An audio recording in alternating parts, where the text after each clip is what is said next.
Assalamualaikum warahmatullahi wabarakatuh. Selamat datang kembali. Semoga Bapak Ibu selalu dalam keadaan sehat. Nah, pada video kali ini kita akan membahas FR wawancara dan micro teaching CPNS dosen tahun 2023. Mohon maaf sebelumnya karena vakum beberapa waktu tidak mengupload video.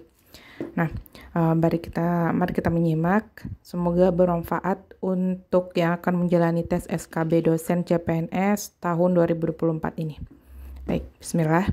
Untuk wawancara dan micro teaching yang akan mewawancarai itu ada 2 orang dalam Zoom, dan beliau-beliau yang mewawancarai adalah setingkat dekan, wakil dekan, ketujurusan, dan atau ketua prodi.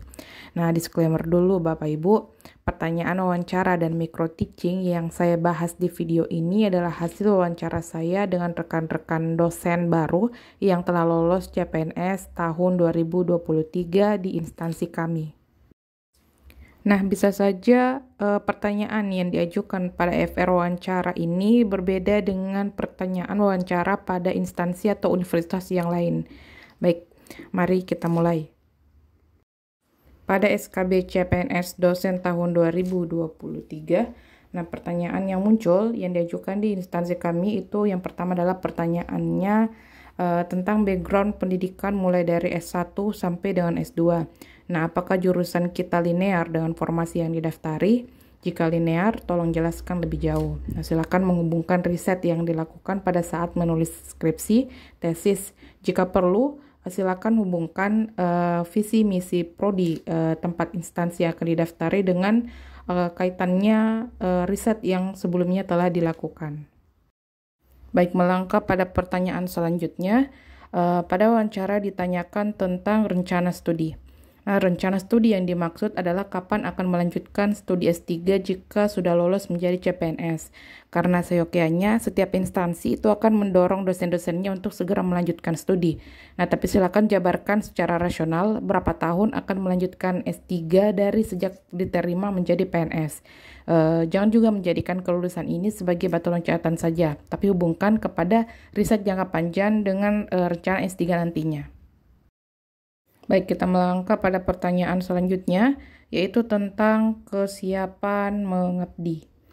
Nah, pada kesiapan mengabdi ini ditanyakan apakah sudah memiliki keluarga atau sudah menikah.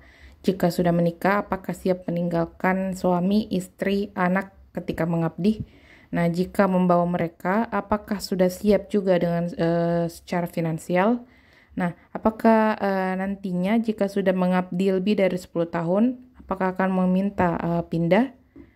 Di sini Bapak Ibu akan diuji apakah hanya menjadikan instansi itu sebagai pijakan sementara, kemudian nantinya meminta untuk pindah instansi. Bapak Ibu juga persiapkan jika misalnya dikatakan seperti ini.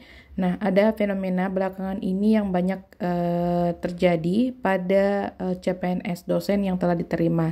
Nah, mereka kaget dengan jumlah gaji CPNS dosen, sehingga memilih untuk mundur ketika sudah dinyatakan lulus. Belum lagi melihat beban kerja dosen yang tinggi, banyak yang merasa tidak sanggup untuk menjalaninya. Nah, apakah Anda sudah siap dengan kondisi finansial dan beban kerja sebagai dosen yang cukup tinggi? Nah, silakan Bapak Ibu cari kira-kira apa jawabannya jika ditanyakan seperti itu. Baik, kita melangkah pada pertanyaan selanjutnya, yaitu tentang alumni. Nah, pada sesi ini ditanyakan lulusan S1 dan S2 di mana. Kemudian mengapa tertarik tiba-tiba mendaftar di instansi tersebut. Silakan Bapak Ibu jelaskan mengapa tidak memilih alumninya sendiri, mengapa memilih instansi tersebut. Baik, melangkah pada pertanyaan selanjutnya, itu tentang background keluarga. Nah, biasanya ditanyakan, apakah ada keluarga pada tempat mengabdi? Mengapa tiba-tiba ingin menjadi dosen pada instansi di daerah tersebut? Apakah ada keluarga yang berdomisili sama dengan instansi yang didaftari? Selanjutnya ditanyakan tentang rencana Tridharma perguruan tinggi.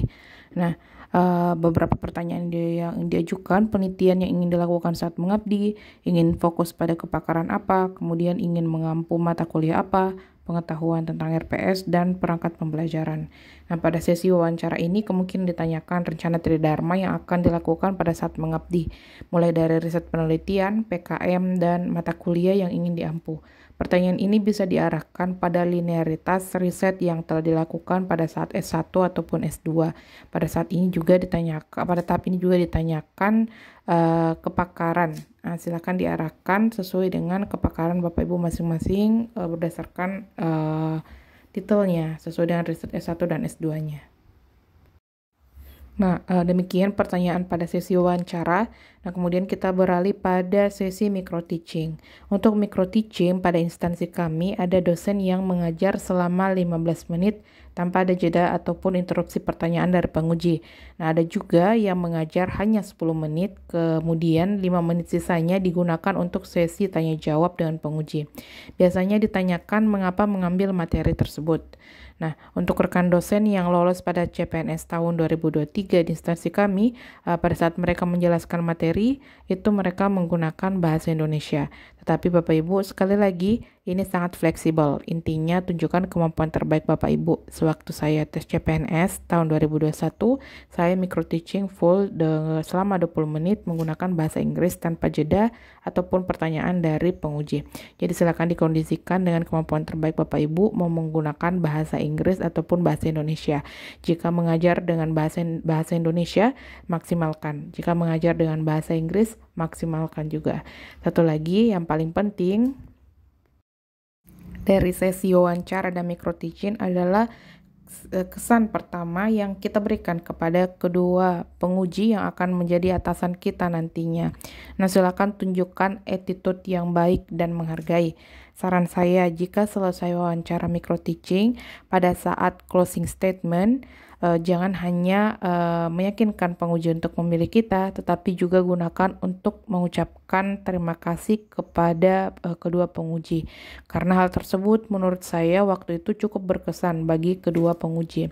Nah, saya ingat waktu tes dulu sebelum saya leave room, saya mengucapkan, Bapak, sebelum saya leave room, izinkan saya untuk mengucapkan terima kasih kepada kedua Bapak penguji karena telah memberikan saya kesempatan untuk melakukan sesi wawancara.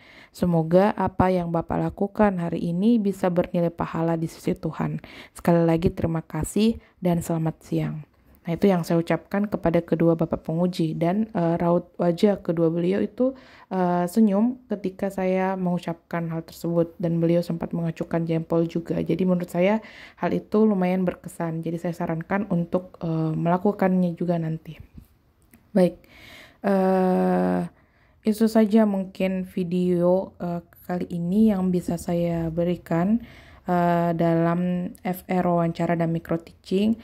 Semoga Bapak Ibu yang akan menjalani tes CPNS dosen tahun 2024 diberikan kemudahan dalam menjalankan setiap tesnya dan juga diberikan hasil yang maksimal. Semoga sudah menjadi rezeki Bapak Ibu untuk lolos CPNS dosen tahun 2024 ini. Amin ya Allah.